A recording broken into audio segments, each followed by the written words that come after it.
viewers. I had a little bit of technical difficulty, and the reason why it has taken me a while to come back to make my videos and to go live. So if you see the video moving, it's because my attachment is not firm. So I'm going to be doing the video with one hand and with the other one holding the video, as you see right there. So hopefully it's not going to be too bumpy, or not a bumpy ride with just having this on one hand. So this week we have this lovely 1930s pattern. It's McCall's, and it's for a 12-year-old girl. And before I open it up, let's take a look at it and see the detail in this lovely pattern here. So that's me moving it here as well. Okay. So it's kind of post 1920s with the hip look, with the little, I would say like a waistband. Not sure how it's held. We're going to see that when we open up the pattern. And the pleats in the front. In the back, by looking at the blue, it has that V shape, which it always reminds me of a Western button-down shirt, that little V look. So that's a little bit of a Western look, in my opinion. And the lovely little dainty, I would say, fold collar, and the cuffs on the short sleeve. So it's very beautiful. I hope to be able to see the fabric, or what is kind of suggested to use, but by looking at the video, not the video, excuse me, by looking at the pattern here, the floral one, it really reminds me of a chiffon type of material, rayon chiffon, or maybe like a soft cotton violet, like a scarf material. And that's what was pretty about dresses in the 1930s. I was lucky enough to see a dress from the 1930s, and the fabric was falling apart because it was chiffon. So that chiffon was made out of silk, and it was falling apart, but it was just very, very lovely, flowy dress, had wonderful moves with the fabric. So let's look at the back. And if you can see my hand, these are very small. These are like a, maybe like a 6 by 6 inch square packet, and the pattern. So I'm going to try to let go of the camera. Hopefully it's going to stay, and it's staying. So thank goodness for that. So I really need to be able to have two hands on this. So this pattern has 12 pieces. Very simple. So we get to see the back and the front, and not sure what this is. The sleeve and the short sleeve right there. And let me see. This is written in French in here. And wow, check this out. This is written in Spanish as well. So that is interesting. I have never noticed that before, that there is a Spanish translation in it as well. Very, very interesting. So let's take a look at the inside, and we have like a stamp in there. So this is, I don't know what that, quality control probably. So it looks like it's never been used. And I'm going to put this here so that we can keep an eye on it for later on. So it looks like it has not been used. Here is the iconic blue 1930s tissue paper. And I have my dog here, and she is thirsty. I ran out of water, so give me a second. That's one of the things about doing live. Come on down, sweetie. Do you have any water? Yeah. So I have my dog Lilu in the room. I have Cleo. She's in here as well. I know you heard your name, didn't you? Not sure if you were able to hear Cleo acknowledge that I called her name. So I'm back, and thank you for waiting, everybody. So let's take a look at this and see what we have. It's in really good condition.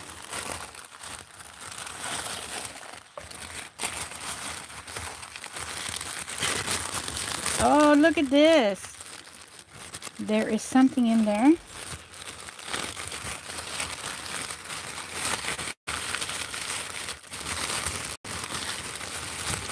I always love to see this. Look at this fabulous, I'm going to call it a flyer.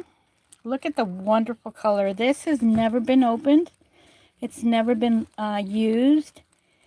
And look at this vibrant lithograph of this lady of the 1920s and 1930s.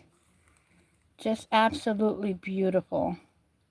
So it's an introduction for people to get the McCall's magazine. And wow, 3 years for only $2. So I assume that they had to pay up front. Give them the $2, maybe. And what's in the back? Oh, here's more information in the back. And there is an option here to get the subscription of 1 year, 2 years, or 3 years.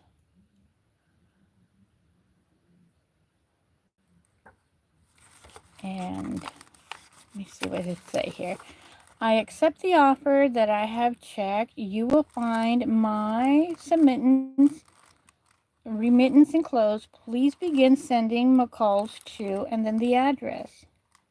So this is very interesting. So the person that wanted to get this would probably had to give away this whole pamphlet or piece of paper, which is just beautiful. And it is so beautiful and vibrant. And this is what Tuesday Time Back is all about. It's about finding something of a time capsule. And this is definitely a time capsule. It's the color quality is what you would be seeing in the 1930s. So basically we are going back in time just to be able to see this. And the color is not faded, and it's just so, so beautiful. So I'm going to get my little holder here and clip this on so that we can see this throughout the video. And then continue to see what the tissue paper looks like. So let's clip this here. I'm going to be as gentle as can be. There we go. It's basically right in our face. And I'm going to be bringing this up here. So let's see what else is in here.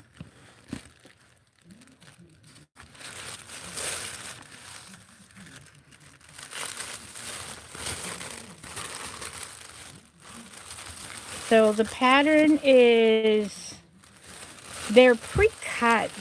That is another interesting fact here. The patterns are pre-cut. And that brings me to thought how the employment was back in the day, back in the 1930s, obviously, 1940s and 50s. And we can see that of what I'm going to refer to as looking at the movies. Example, in the movie of Superman, how you get to see the editorial room, you get to see the people. There must have been like 100 people hired just to be doing the typing of the papers, and that's before Xerox came along.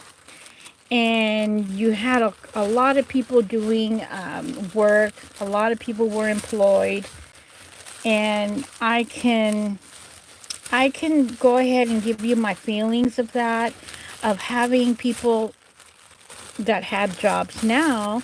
We have a AI in our era that is about to be a force to be reckoned with people of my age that are over 40 and 50 and beyond, where with the new technology and the work that's going to be taken away from people, it's going to be less and less. So this is a fact that we are all have to deal with. And that is just a beautiful reminiscence of how things were. And that's just a thought that came to me because the patterns are pre-cut and not something that you get to see nowadays. You get your patterns and you have to cut them yourself. So that is a very interesting fact, something that was seen back in the day. So I'm going to take this one piece here so that we can see. I've gotten to know that this is the instruction. So, okay, so this is in English. You get to see it here. So it's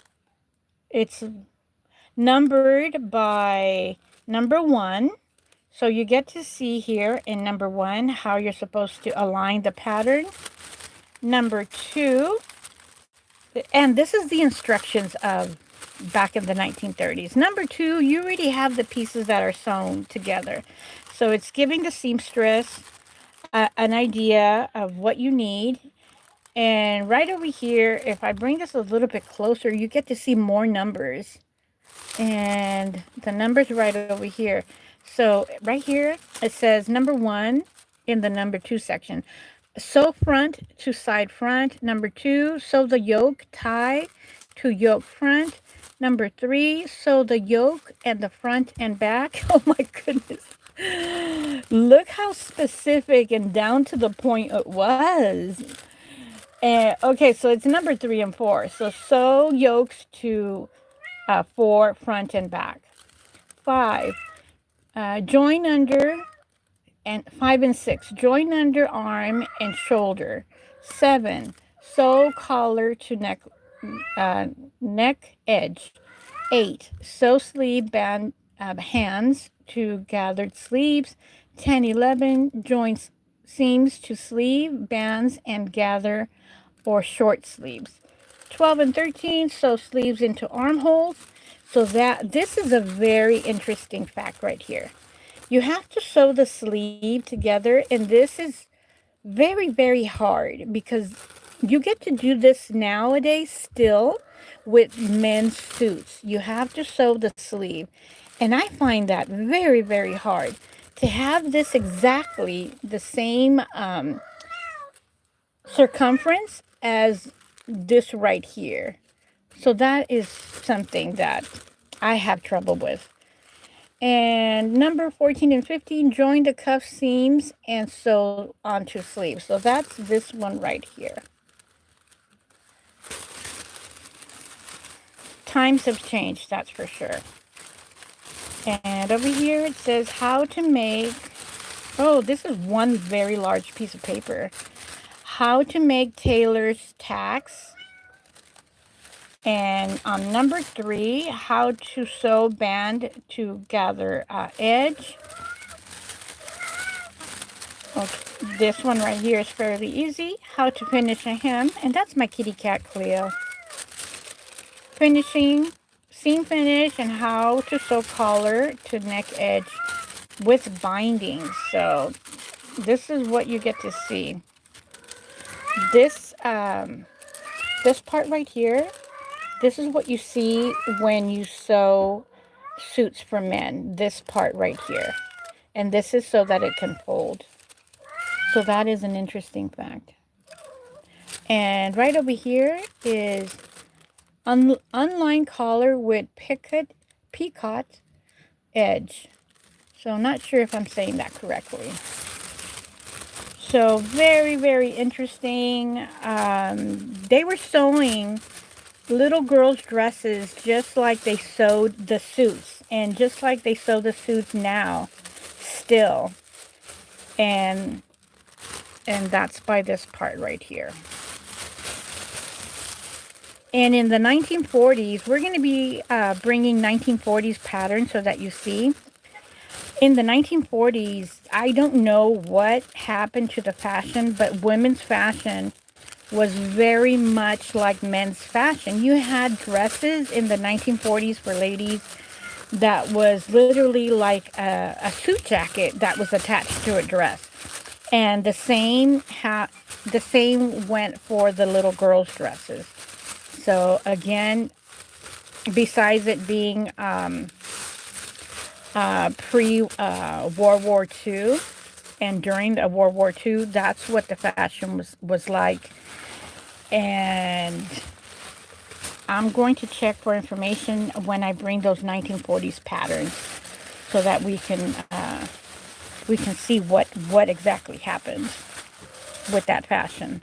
So I want to thank you for joining me on this Tuesday Time Bank. Here is the look of this beautiful pattern. We didn't get to see the pleats in here.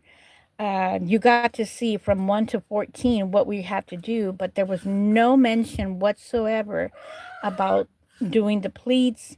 There was no mention whatsoever about this little piece right here, and you don't get to see it in the back.